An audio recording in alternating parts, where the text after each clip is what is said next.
A lack of confidence gives you hesitation, makes you tense up a little bit, makes you freeze up a little bit.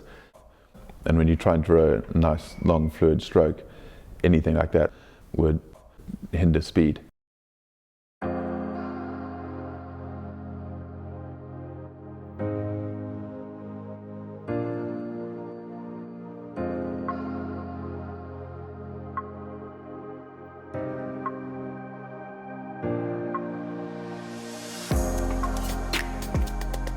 It's difficult at first. It's easy to follow in the wake of someone else who's achieved something before, but to step out of that, to be the person at the front leading everyone, it's a lot more daunting, but it's also a lot more liberating because you're not defined by who you're following, but you can set your own path.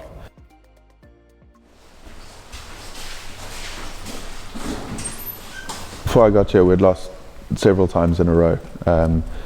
And the year before was the biggest losing margin I think that the club had ever faced. So we needed to turn that around and basically build up that confidence and that winning culture again.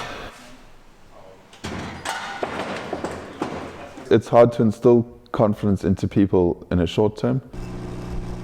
I try and make the process a lot more about helping them achieve the goals, so not just saying this is where we want to be, everyone's got to be there. Okay, straight back from the bow side. You can't come in on day one and go, we want to win Henley this year, because people will be like, well, we've never even qualified before, how we expect to do that? But finding realistic goals that they can achieve, and then when we achieve those goals, it improves their confidence because they believe in what they're doing.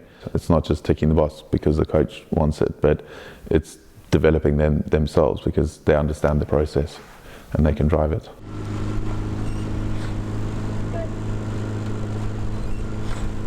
In the past, I've heard of athletes that just work too hard and then they get disillusioned and they change sports or at worst drop out altogether.